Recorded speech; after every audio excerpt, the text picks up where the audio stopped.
जगत में प्रत्येक व्यक्ति को किसी ना किसी प्रकार की निर्बलता अवश्य होती। जैसे कोई बहुत तेजी से दौड़ नहीं पाता तो कोई अधिक भार नहीं उठा पाता, कोई असाध्य रोग से पीड़ित रहता है तो कोई पढ़े हुए पाठों को स्मरण में नहीं रख पाता। ऐसे अनेकों उदाहरण और भी हैं। क्या आप किसी ऐसे व्यक्ति को जानते हैं जिसे सब कुछ प्राप्त हो और हम जीवन की उस एक निर्बलता को जीवन का केंद्र मानकर जीते हैं? इस कारणवश हृदय में दुख और असंतोष रहता है सदा। निर्बलता मनुष्य को जन्म से अथवा संजोग से प्राप्त होती है, किंतु उस निर्बलता को मनुष्य का मन अपनी मर्यादा बना लेता है। किंतु कुछ व्यक्ति ऐसे भी होते हैं जो अपने पुरुषार्थ और श्रम से उस निर्बलता को पराजित कर देते हैं। क्या भेद है उनमें और अन्य लोगों में? क्या आपने कभी विचार किया है? सरल सा उत्तर है इसका। जो व्यक्ति निर्बलता से पराजित नहीं होता, जो पुरुषार्थ करने का साहस रखता है हृदय में, वो निर्बलता को पार कर जाता है। अर्थात निर्बलता अवश्य ईश्वर देता है, किंतु मर्यादा मनुष्य का मन ही निर्मित करता है। स्वयं विचार कीजिए।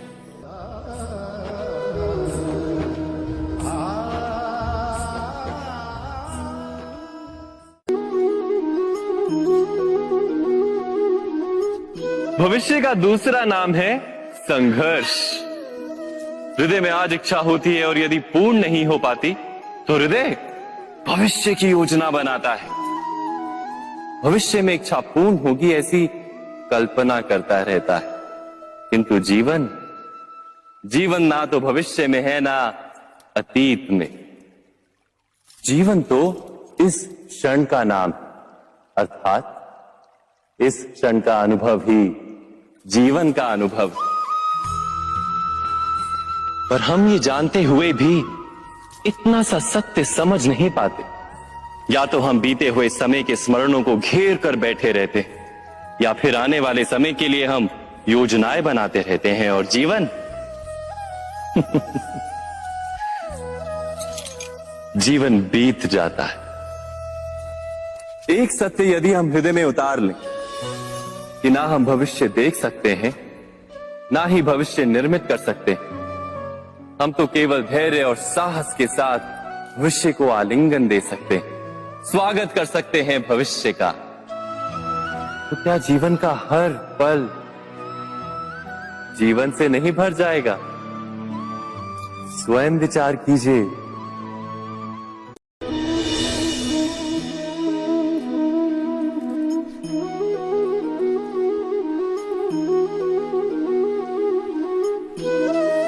ज्ञान प्राप्ति सदा ही समर्पण से होती है, ये हम सब जानते हैं। किंतु समर्पण का वास्तविक महत्व क्या है?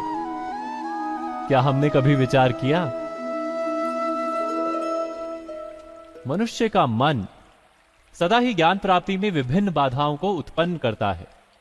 कभी किसी अन्य विद्यार्थी से ईर्ष्या हो जाती है, कभी पढ़ाए हुए पाठों पर संदेह जन्मता है और कभी गुरु द्वारा दिया गया दंड मन को अहंकार से भर देता है। नहीं, क्या ऐसा नहीं होता? न जाने कैसे कैसे विचार मन को भटकाते हैं और मन की इसी अयोग्य स्थिति के कारण हम ज्ञान प्राप्त नहीं कर पाते। मन की योग्य स्थिति केवल समर्पण से निर्मित होती है। समर्पण मनुष्य के अहंकार का नाश करता है, ईर्ष्या, महत्वाकांक्षा आदि भावनाओं को दूर कर हृदय को शांत करता है और मन को एकाग्र करता है।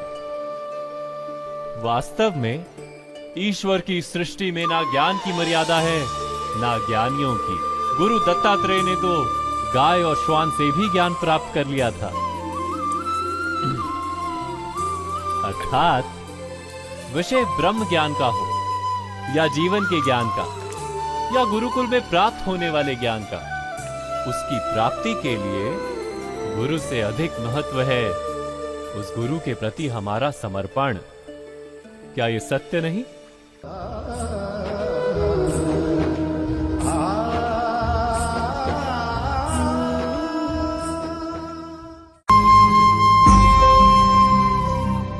प्रत्येक मनुष्य के जीवन में ऐसा क्षण अवश्य आता है जब सारे स्वप्न, सारी आशाएं, सारे दृश्य ध्वस्त हो जाते हैं। जीवन के सारे आयोजन ही बिखर जाते हैं। एक और धर्म होता है और दूसरी ओर सुख।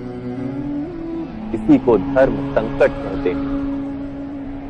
जब धर्म का वहन ही संकट हो और धर्म का त्याग ही सुख हो।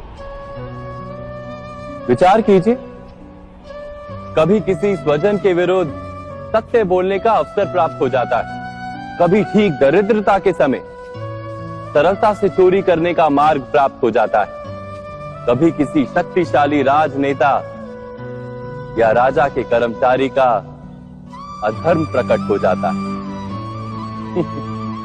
सबके जीवन में ऐसी घटना बनती ही रहती है।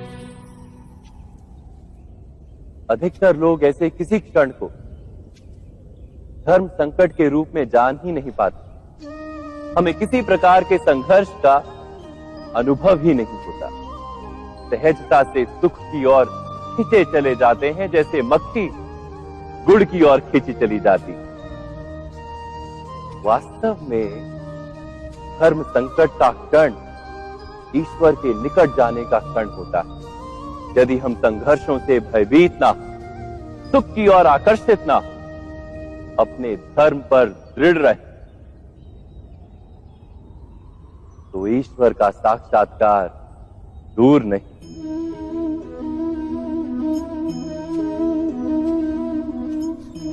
पवन से युद्ध करने वाला पत्ता यदि पेड़ से गिरता है तो भी आकाश की ओर उठता है।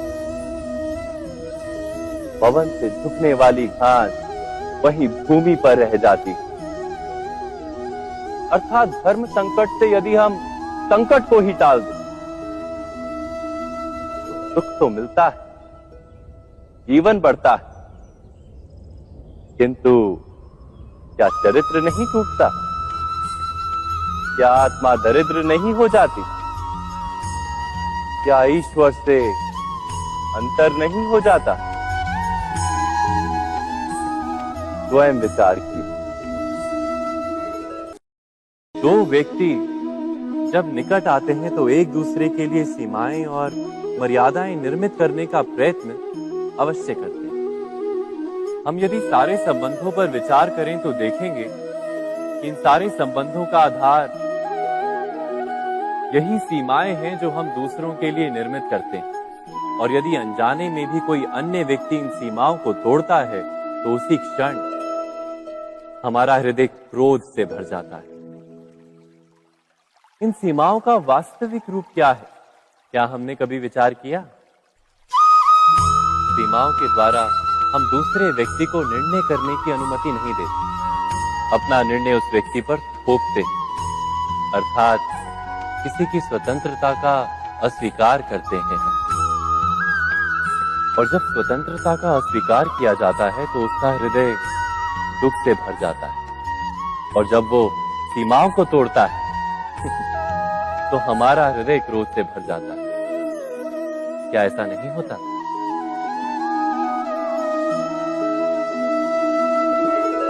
पर यदि एक दूसरे की स्वतंत्रता का सम्मान किया जाए तो किसी मर्यादाओं या सीमाओं की आवश्यकता ही नहीं होती। अर्थात जिस प्रकार स्वीकार किसी संबंध का देह है, क्या वैसे ही स्वतंत्रता किसी संबंध की आत्मा नहीं? स्वयं विचार कीजिए। सबके जीवन में ऐसा प्रसंग अवश्य आता है कि सत्य कहने का निश्चय होता है हृदय में, किंतु मुख से सत्य निकल नहीं पाता। कोई भय मन को घेर लेता है।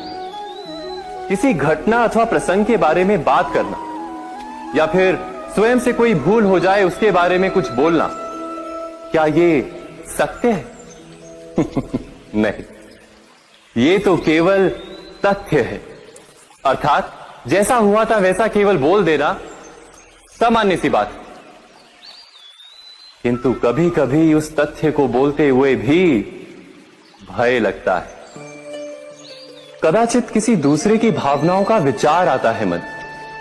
दूसरे को दुख होगा ये भय भी शब्दों को रोकता है। तो ये सत्य क्या है? क्या हमने कभी विचार किया है? जब भय रहते हुए भी कोई तथ्य बोलता है तो वो सत्य कहलाता है। वास्तव में सत्य कुछ और नहीं, केवल निर्भयता का दूसरा नाम है। और निर्भय होने का कोई समय नहीं होता, क्योंकि निर्भयता आत्मा का स्वभाव है। अर्थात क्या प्रत्येक क्षण सत्य बोलने का क्षण नहीं होता?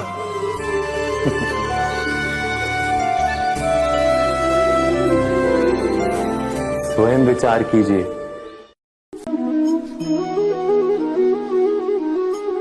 श्रेष्ठता का क्या अर्थ है? श्रेष्ठता का अर्थ है दूसरों से अधिक ज्ञान प्राप्त करना। अर्थात मूल्य इस बात का नहीं कि स्वयं कितना ज्ञान प्राप्त किया, मूल्य इस बात का है कि प्राप्त किया हुआ ज्ञान अन्य लोगों से कितना अधिक है। अर्थात श्रेष्ठता की इच्छा ज्ञान प्राप्ति को भी एक स्पर्धा बना देती है। और स्पर्धा में विजय अंतिम कब होती है?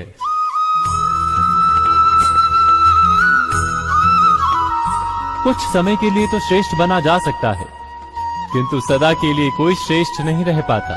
फिर वही असंतोष, पीड़ा और संघर्ष जन्म लेता है। किंतु श्रेष्ठ बनने के बदले यदि उत्तम बनने का प्रयत्न करें तो क्या होगा? उत्तम का अर्थ है कि जितना प्राप्त करने योग्य है वो सब प्राप्त करना, किसी से अधिक पाने की इच्छा से नहीं, मात्र आत्मा की तृप्ति हेतु कुछ प्राप्त करना। उत्तम के मार्ग पर किसी अन्य से स्पर्धा नहीं होती, स्वयं अपने आप से स्पर्धा होती है। अर्थात उत्तम बनने का प्रयत्न करने वाले को देर अबेर सारा ज्ञान प्राप्त हो जाता है, बिना प्रयत्न के ही वो श्रेष्ठ बन जाता है। किंतु जो श्रेष्ठ बनने का प्रयत्न करता है वो श्रेष्ठ बने या ना बने, उत्तम कभी नहीं बन पाता।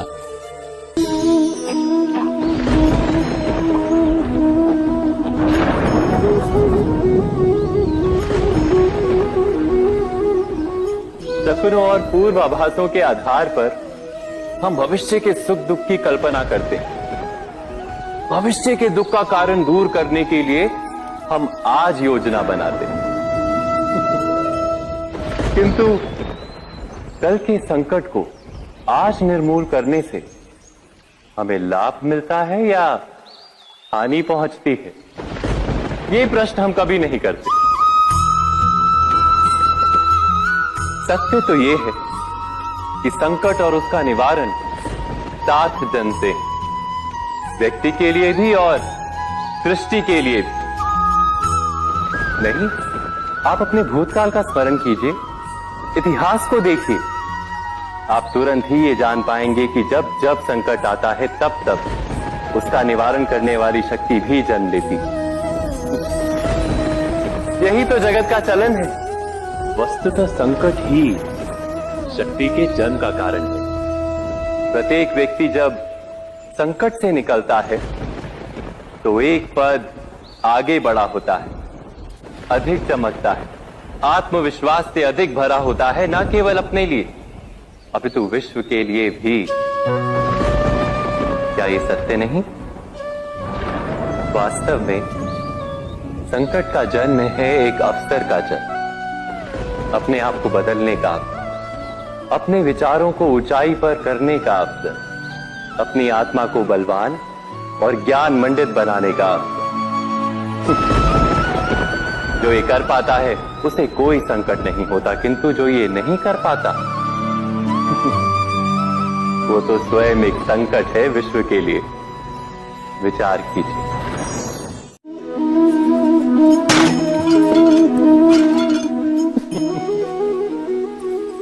कभी कभी कोई घटना मनुष्य के जीवन की सारी योजनाओं को तोड़ देती और मनुष्य उस आघात को अपने जीवन का केंद्र मान लेता।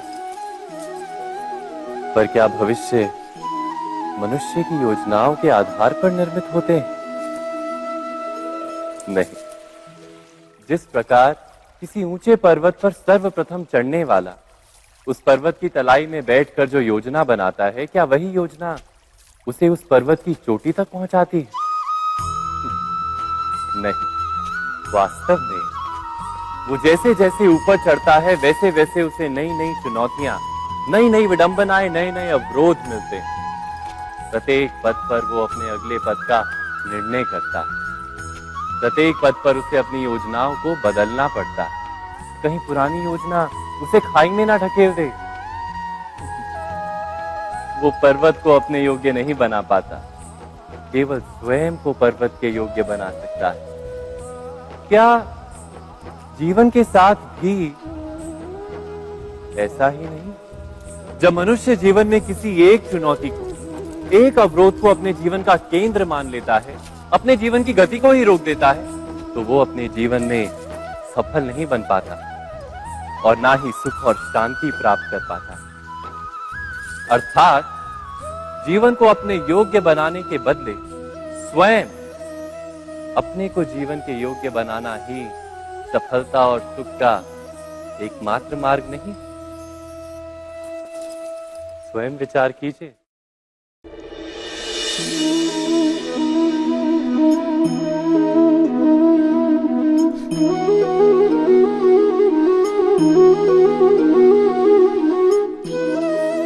जीवन का हर क्षण निर्णय का क्षण होता है। प्रत्येक पद पर दूसरे पद के विषय में कोई निर्णय करना ही पड़ता है और निर्णय अपना प्रभाव छोड़ जाता है। आज किए गए निर्णय भविष्य में सुख अथवा दुख निर्मित करते हैं, ना केवल अपने लिए, अपने परिवार के लिए भी, आने वाली पीढ़ियों के लिए भी। जब कोई दुविधा सामने आती है तो मन व्याकुल हो जाता है, अनिश्चय से भर जाता है। निर्णय का वो क्षण युद्ध बन जाता है और मन बन जाता है युद्ध भूमि। अधिकतर निर्णय हम दुविधा का उपाय करने के लिए नहीं, केवल मन को शांत करने के लिए लेते हैं। पर क्या कोई दौड़ते हुए भोजन कर सकता है? नहीं। तो क्या युद्ध से जूझता हुआ मन कोई योग्य निर्णय ले पाएगा? वास्तव में शांत मन से जब कोई निर्णय करता है तो अपने लिए सुखद भविष्य बनाता है, किंतु अपने मन को शांत करने के लिए जब कोई निर्णय करता है तो वो व्यक्ति भविष्य में अपने लिए कांटों भरा वृक्ष लगाता है। स्वयं विचार कीजिएगा।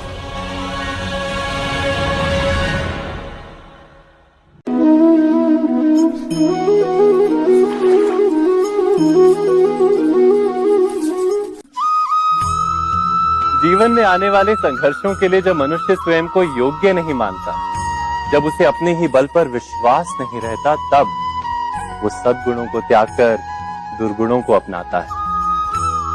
वस्तुतः मनुष्य के जीवन में दुर्जनता जन्म ही तब लेती है जब उसके अंतर में आत्मविश्वास नहीं होता। आत्मविश्वास ही अच्छाई को धारण करता है। ये आत्मविश्वास है क्या?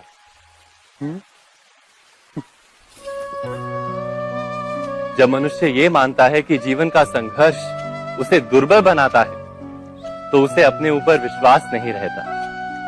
वो संघर्ष के पार जाने के बदले संघर्ष से छूटने के उपाय ढूंढने लगता है। किंतु जब वो ये समझता है कि ये संघर्ष उसे अधिक शक्तिशाली बनाते हैं, ठीक जैसे व्यायाम करने से देह की शक्ति बढ़ती, तो प्रत्येक संघर्ष के साथ उसका उत्साह बढ़ता है। अर्थात आत्मविश्वास और कुछ भी नहीं, मन की स्थिति, जीवन को देखने का दृष्टिकोण मात्र है। और जीवन का दृष्टिकोण तो मनुष्य के अपने वश में होता है। स्वयं विचार कीजिए।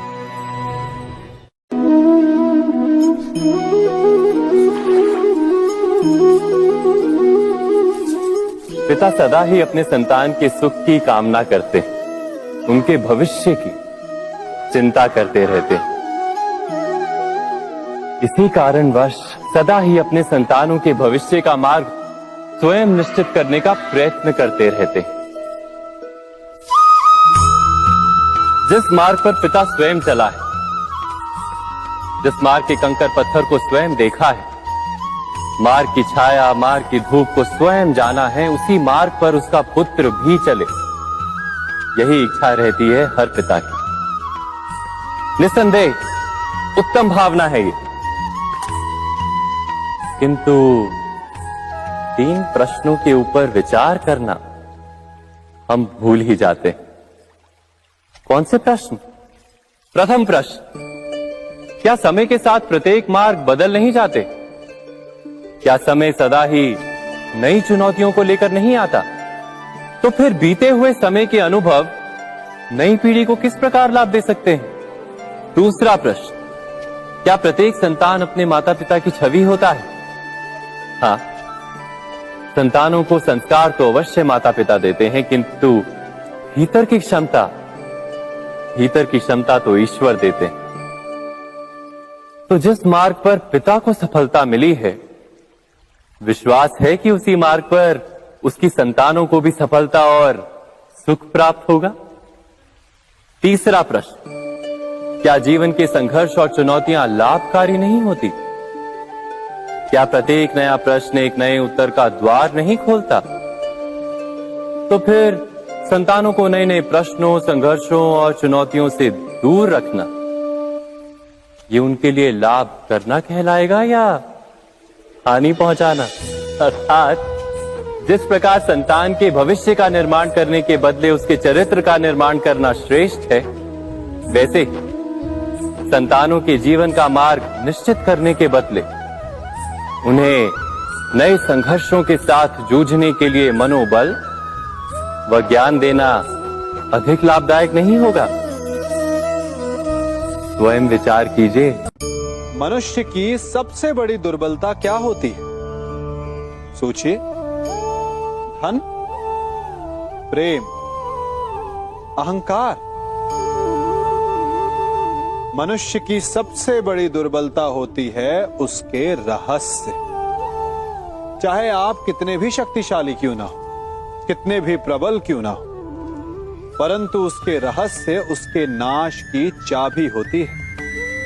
इसलिए यदि प्रबल रहना है, शक्तिशाली रहना है, समर्थ रहना है, तो अपने रहस्य को किसी को भी ना बताएं, ना मित्र को और ना ही शत्रु को, क्योंकि समय पड़ने पर कब कौन शत्रु हो जाए ऐसा कहना संभव नहीं।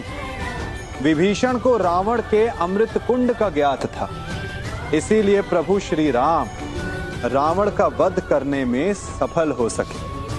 इसलिए उचित यही है कि आप अपने रहस्य को स्वयं तक ही सीमित रखें। मनुष्य जीवन की परीक्षा में सफल होने के लिए क्या नहीं करता? वो परिश्रम करता है, दौड़ भाग करता है, और ये सब करने के पश्चात भी जब उसका काम नहीं बनता तो वो नकल करता है ना? तनिक लौटिए अपने बचपन में, स्मरण कीजिए अपने बचपन की स्मृतियों का। क्या स्मरण हुआ? विद्यालय में जब आप परीक्षा देने जाते थे तो क्या होता था? आप ना सही, परंतु कोई ना कोई सफलता पाने के लिए नकल करता ही था और उत्तीर्ण भी हो जाता था, है ना? परंतु जीवन की परीक्षा ऐसी नहीं होती। नकल करने वाला सफल नहीं होता। कारण विद्यालय में सबके प्रश्न पत्र एक होते थे, परंतु जीवन के प्रश्न पत्र और उनकी कठिनाई सबके लिए भिन्न होती, तो निश्चित रूप से उनके उत्तर भी भिन्न होंगे ना। इसलिए यदि आपको जीवन में सफलता पानी है तो नकल ना कीजिए, स्वयं के प्रश्नों का उत्तर स्वयं ढूंढिए और सफलता आपकी ही होगी। मनुष्य का जीवन हार और जीत विजय और पराजय, सफलता और असफलता के मध्य झूलता रहता है। आपके साथ भी ऐसा होता होगा, है ना? जब आप सफल होते हैं, किसी चुनौती पर विजय पाते हैं, तो मन प्रसन्नता से आनंद के उपवन में झूमने लगता है। और जब आप असफल होते हैं, तब मन दुख और पीड़ा के सागर में डूबने लगता है। परंतु वास्तव में सफलता और असफलता है क्या? तनिक ध्यान से सोचिए। ये केवल हमारी मनोस्थिति मात्र है। हमारी पराजय तब नहीं होती जब हमारा शत्रु विजय प्राप्त कर ले।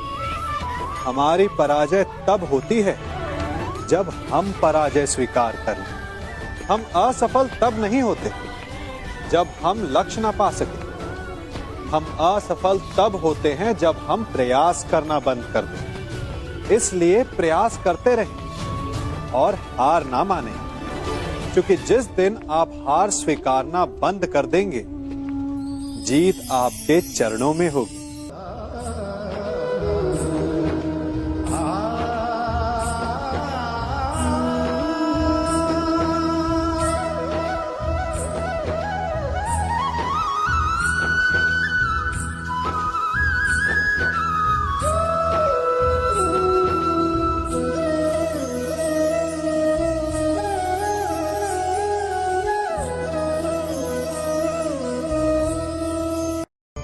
आप सबने बरगद के वृक्ष को तो देखा ही होगा। क्या आपको ज्ञात है, बरगद के वृक्ष के बीज का आकार राई से भी छोटा होता है। परंतु बरगद का वृक्ष संसार के महाकाय वृक्षों में जाना जाता है। जब उसका जन्म होता है, तब उसमें वो जटाएं, वो शाखाएं नहीं होती। परंतु जैसे जैसे उसका विस्तार होता है, जैसे जैसे वो अधिक शाखाओं का भार उठाता है, अधिक पत्तियों का सृजन करता है, वैसे वैसे उसकी शाखाएं जटाएं बनकर जड़ तक पहुंचती है और इस वृक्ष को सहारा देती है। ये जीवन का बहुत महत्वपूर्ण पथ है। बिना लोभ लालच शुभ कार्य करें, अन्य लोगों की सहायता करें। धीरे धीरे आपने जिनकी सहायता की, वो आपके सहायक बनते जाएंगे, आपकी जड़ों को और बलशाली बनाएंगे, आयु मान और आकार बढ़ाएंगे। सहजीवन, सहायता और निष्काम कर्म आपको मृत्यु के पश्चात भी मरने नहीं देगा, आपको अमर रखेगा। हमारा शरीर प्रकृति का एक महान आविष्कार है। इससे जटिल संरचना संसार में और कोई नहीं। हमारा शरीर जितना जटिल है, यदि इसे ठीक से जाना जाए, तो इससे अधिक सरल ज्ञान देने वाला और कोई नहीं। हमारे शरीर में 5 इंद्रियां होती हैं, जो हमें भाव, गुण और वस्तुओं का बोध कराती हैं। हमारे पास आंखें हैं, नाक है, स्पर्श के लिए त्वचा है, कान है और जीभा है। सबका भिन्न भिन्न कार्य है।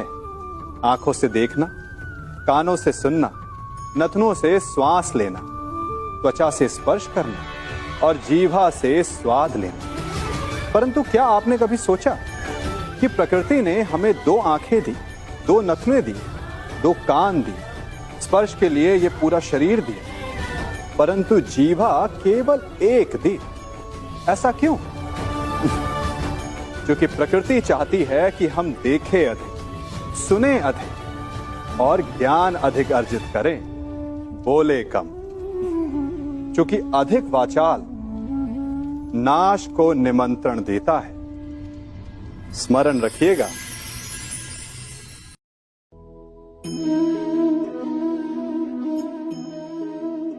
ये सदा यही कहते आए कि यदि आगे बढ़ना है तो अपनों का साथ दो। सत्य कहते हैं, अपनों का साथ देना ही चाहिए, परंतु साथ देने से पूर्व ये अवश्य पहचान लेना चाहिए कि अपने हैं कौन। क्या अपने वही होते हैं जिनके साथ हमारा रक्त संबंध होता है, या अपने मित्र? अपने वो होते हैं जो हमें सद्कार्य के लिए प्रेरित करें, हमें आगे बढ़ाएं, हमारा साथ दें। और वो जिनका साथ देने से समाज का नाश, धर्म की हानि हो, वो सगे हो करके भी सगे नहीं होते। इसलिए जब अपनों की परिभाषा का चुनाव करें तो उन्हें अपना माने जो आपका साथ दे, उन्हें नहीं जो हमें अज्ञान के मार्ग पर ले जाएं।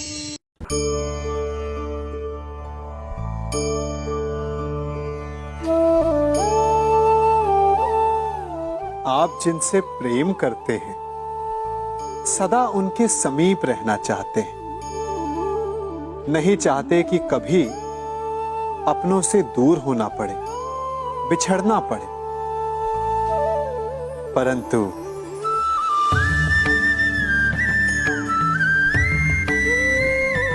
एक समय के पश्चात अपनों से दूर हो जाना उन्नति के लिए आवश्यक है। आप माता पिता हैं ना, यदि आप अपनी संतान के जीवन के हर पग पर उनका मार्गदर्शन करते रहेंगे तो आपकी संतान स्वयं मार्ग चुनना कैसे सीखेगी, मार्ग के कांटों से स्वयं को बचाना कैसे सीखेगी।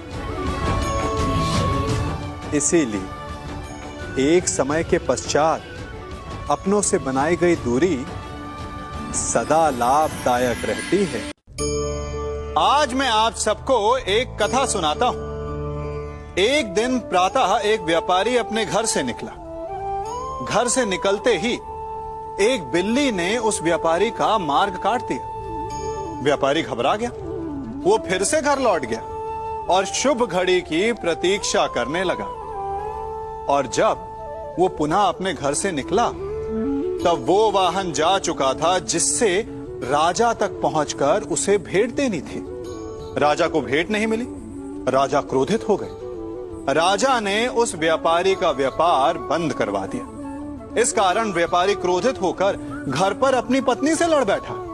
पत्नी अपने बच्चों समेत मैके वापस चली गई और उस व्यापारी के जीवन में यदि कुछ रह गया था तो केवल अंधकार। और इन सब का कारण वो उस बिल्ली को मानता रहा जिसने उसका मार्ग काटा था। ऐसा ही एक दूसरा व्यापारी राजा को भेंट देने निकला और उस व्यापारी का मार्ग भी एक बिल्ली ने काट दिया। वो व्यापारी तनिक घबराया, परंतु उसने आगे बढ़ना अधिक उचित समझा। राजा तक वो समय पर पहुंचा। उसने राजा को भेंट की। राजा प्रसन्न हुए और राजा ने व्यापारी को अपना व्यापार बढ़ाने की अनुमति दी, स्वर्ण आभूषण दी। जब व्यापारी घर पर पहुंचा तो पत्नी को आभूषण और अपने बच्चों को देने के लिए वस्त्र थे उसके पास। हर ओर प्रसन्नता थी। समझ रहे हैं ना, दोनों के साथ एक ही प्रकार की घटना हुई, परंतु दोनों की प्रतिक्रिया भिन्न थी। ऐसा ही हमारा जीवन भी है। हमारे जीवन में प्रारब्ध का अपना स्थान है, परंतु उससे कई अधिक महत्वपूर्ण हमारी प्रतिक्रिया, हमारे सोच का प्रभाव है, क्योंकि यही हमारे जीवन को आकार देते हैं। इसलिए अपनी सोच को सकारात्मक रखिए। आपका जीवन सदैव आनंदमय।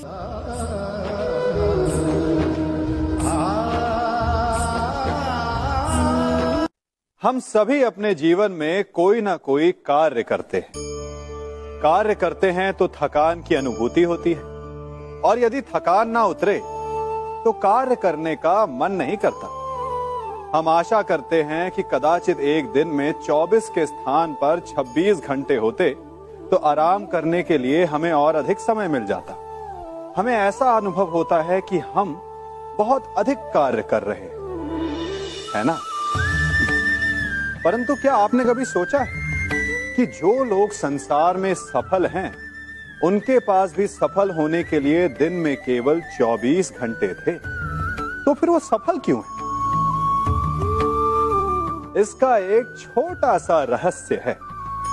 वो कार्य चुनते हैं जो उन्हें प्रिय है, जिसे करने में उन्हें आनंद आता है। उन्हें लगता ही नहीं कि वो कार्य कर रहे हैं, उन्हें लगता है कि वो प्रतिपल आनंद मना रहे हैं। और जब आप आनंद मनाते हैं तो थकान कैसी?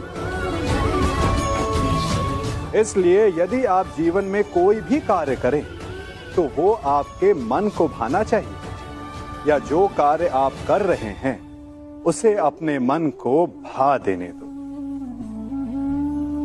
सफलता आपको मिलेगी। कभी सोचा है हमारा जीवन भी उस रेत की घड़ी की भांति है? जो रेत नीचे गिर चुकी है वो हमारा अतीत है, जो अब भी ऊपर है वो हमारा आने वाला भविष्य है, और वर्तमान ये संकुचित स्थल है जहां से धीरे धीरे करके रेत गिर रही है। अर्थात हमारे पास जीने के लिए यही एक क्षण है। उसका उपयोग कैसे करना है ये हम पर निर्भर करता है। जो बीत गया उसका दुख मनाना है, या जो भविष्य में होने वाला है उसकी प्रतीक्षा में क्रोध करना है। सब कुछ करने के लिए यही एक क्षण है। प्रसन्न रहना है तो उसके लिए भी यही एक पल है। प्रतीक्षा करते रहोगे तो ये पल भी भूतकाल में बदल जाएगा। इसलिए आनंद के लिए, परोपकार के लिए प्रतीक्षा ना कीजिए। आपके पास जो पल है उनका भरपूर सदुपयोग कीजिए, क्योंकि इस घड़ी को पलटकर आप फिर से समय अवश्य गिन सकते हैं, परंतु अपना बीता हुआ समय आप वापस नहीं लौटा पाएंगे।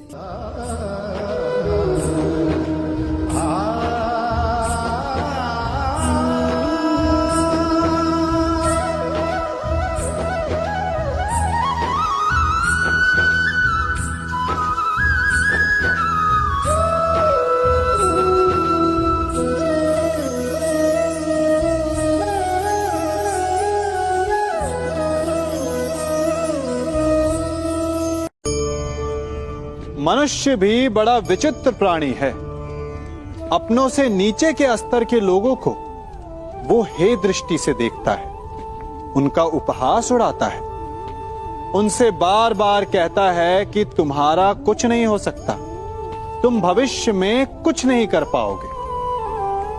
जब मनुष्य के पास धन, संपत्ति, मान होता है तो वो दूसरों का आदर नहीं करता, परंतु वो एक बात भूल जाता है कि उससे भी अधिक शक्तिशाली कोई अस्तित्व में है, और वो है समय। काल। काल अपना चक्र कब बदलेगा ये कोई नहीं जानता। समय अपनी करवट कब लेगा ये कोई नहीं जानता।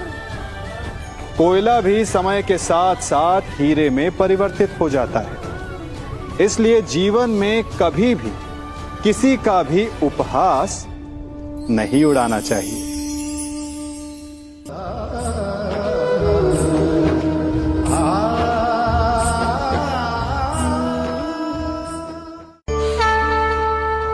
गर्व, अभिमान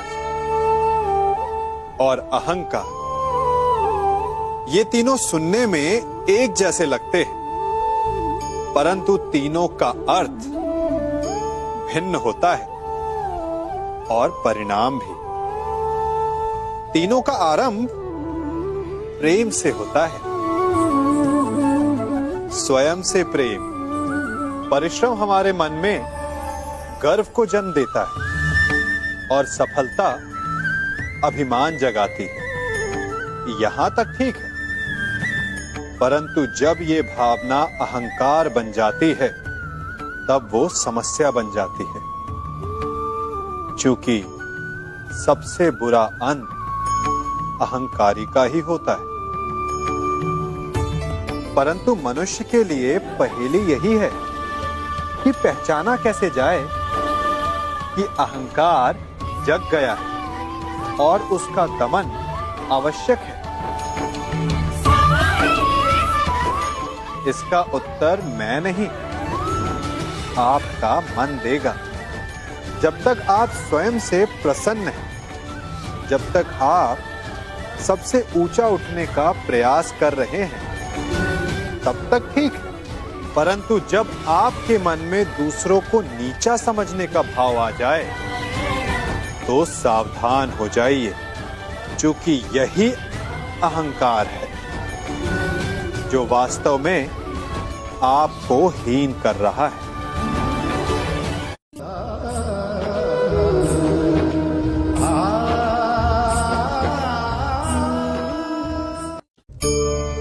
आज मैं आप सबको एक कहानी सुनाता हूं। एक दिन गोकुल में दो व्यापारी आए। एक व्यापारी शहद का था, बड़ा मीठा शहद था उसका, परंतु वो गोकुल में टिक नहीं पाया। उसके व्यापार ने घाटा खाया और शीघ्र ही वो गोकुल छोड़कर चला गया। और दूसरा व्यापारी मिर्च का था। पहले दिन वो एक पोटली लाया और दूसरे ही दिन वो पूरी बैलगाड़ी भर कर लाया और धीरे धीरे पूरी मथुरा में उसकी धाक जम गई। मुझे बड़ा आश्चर्य हुआ, तो मैंने बाबा से पूछा कि ऐसा क्यों कि एक मीठे शहद का व्यापारी कंगाल हो गया और एक मिर्च का व्यापारी धीरे धीरे नगर सेठ बन गया। बाबा मुस्कुराए और उन्होंने कहा कि मीठी बोली बोलने वाले की तीखी मिर्च भी बिक जाती है और जो कड़वी बोली बोलता है उसका मीठा शहद भी नहीं बिकता। वाह, कितने उत्तम विचार हैं उनके, और उचित ही है। मनुष्य अपने जीवन में सदैव अपने वचनों से उठता है और अपने वचनों से ही गिरता है। इसलिए अपने जीवन में सदैव मीठी बोली बोलने का प्रयास कीजिए, आपका जीवन सरल हो जाएगा। मनुष्य की सबसे बड़ी दुर्बलता क्या होती है? सोचिए। धन, प्रेम, अहंकार। मनुष्य की सबसे बड़ी दुर्बलता होती है उसके रहस्य।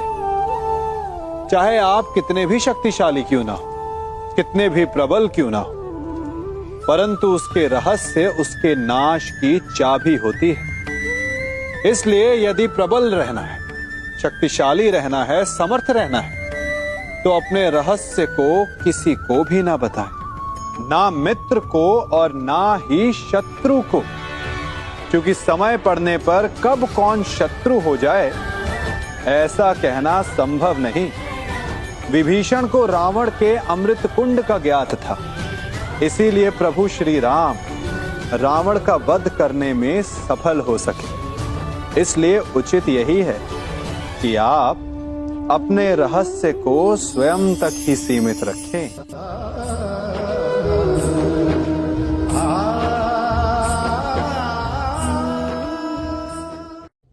युवा अवस्था भी हमारे जीवन का कितना सुंदर काल होता है ना। बाहु में बल, मन में कुछ बड़ा कर जाने की चाह, आंखों में भविष्य के सुंदर और कोमल सपने। और इसी अवस्था में मनुष्य के भीतर पनपता है प्रेम। किसी को देखकर उस पर मन मोहित हो जाता है और फिर मनुष्य अपना सब कुछ उस पर न्यौछावर कर देना चाहता है। फिर प्रेम की परिणति होती है विवाह में। क्यों? सबको अपने खट्टे मीठे संस्मरण स्मरण हुआ है ना। परंतु यहीं से अधिकतर माता पिता और संतान के मध्य विचारों का विरोध प्रारंभ हो जाता है। संतान को लगता है कि उसका चुना जीवन साथी ही उसके लिए उपयुक्त है, और माता पिता को लगता है कि संतान अनजाने में भूल कर रही है। संतान का तर्क होता है कि उसे विवाह किससे करना है, ये उसका अधिकार है, और माता पिता का तर्क ये होता है कि अब भी जीवन साथी चुनने की समझ संतान में है ही नहीं। तो इस अवरोध को काटा कैसे जाए, उचित निर्णय कैसे लिया जाए? इसका एक ही मार्ग है, अपने उत्तरदायित्व का भान और अपनों से बड़ों के मापदंडों का भान। विवाह करने से पूर्व ये जान लेना आवश्यक है कि विवाह केवल अपने प्रेम को पाने का मार्ग नहीं है, अपितु विवाह से जीवन का एक नया द्वार भी खुलता है, और हर नए जीवन के साथ नए उत्तरदायित्व भी होते हैं। और यदि इन उत्तरदायित्वों को समझकर निर्णय लिया जाए तो विश्वास कीजिए, आपका दाम्पत्य जीवन आनंद से भरा रहेगा, और आपको कभी ये पछतावा नहीं होगा कि आपने कोई अनुचित निर्णय लिया।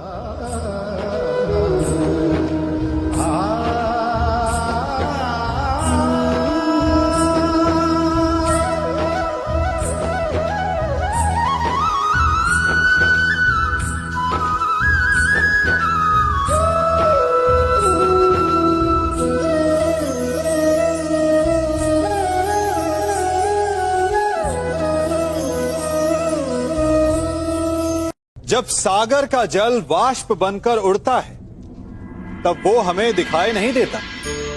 मेघ उस जल को अपने भीतर छिपा लेते हैं, लंबी यात्रा करते हैं, प्रयास करते हैं कि वो जल सदा उनके भीतर छिपा रहे, परंतु जब वायु का वेग उन्हें उड़ाकर किसी पर्वत से ले जाकर के टकरा देता है, तब उन मेघों को बरसना ही पड़ता है, क्योंकि यही नियति है, यही प्रकृति है।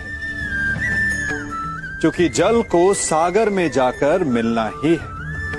ठीक ऐसा ही हमारे साथ भी होता है।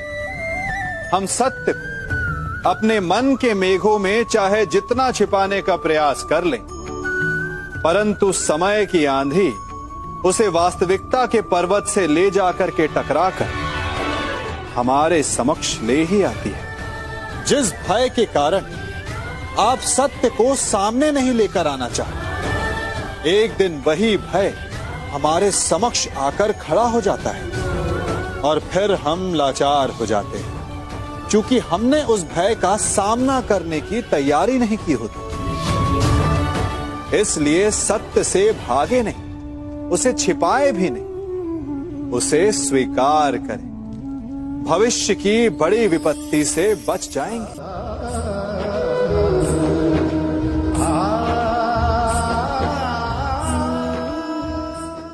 कभी कभी आप सबके जीवन में एक ऐसी विचित्र समस्या अवश्य आती है कि शक्तिशाली के समक्ष मौन हो जाओ। कि उस शक्तिशाली से विवाद करने से बचने के लिए आप मौन रह जाते। मानता हूं, ऐसा करने से आप एक विवाद से बच जाते, एक संघर्ष से बच जाते, परंतु ऐसा बचाव एक बड़े संघर्ष को जन्म दे देता है। कैसे? हमारा मौन रहना अनजाने में उसका समर्थन बन जाता है, और वो स्वयं को अधिक शक्तिशाली अनुभव करता है, और यहां से हमारा दमन प्रारंभ हो जाता है। एक के बाद एक हम अन्याय में अनचाहे रूप से सम्मिलित होते चले जाते हैं। तो इसका तोड़ क्या है? ये समझने के लिए ये जानना आवश्यक है कि ऐसी कौन सी बात है जो आपको विरोध करने से रोकती है। ये सामने वाले की शक्ति नहीं जो आपको रोकती है, ये आपके भीतर छिपा भय है जो आपको रोकता है। हाँ, कभी कभी भय आपकी सुरक्षा अवश्य कर सकता है, परंतु साथ साथ ये भी जानना आवश्यक है कि ये भय ही है जो आपको मौन भी रखता है। इसलिए अपने मन से भय को निकालिए और खुलकर अनीति का, अन्याय का विरोध कीजिए और फिर देखिएगा आपका मन कितना मुक्त, कितना हल्का अनुभव करेगा।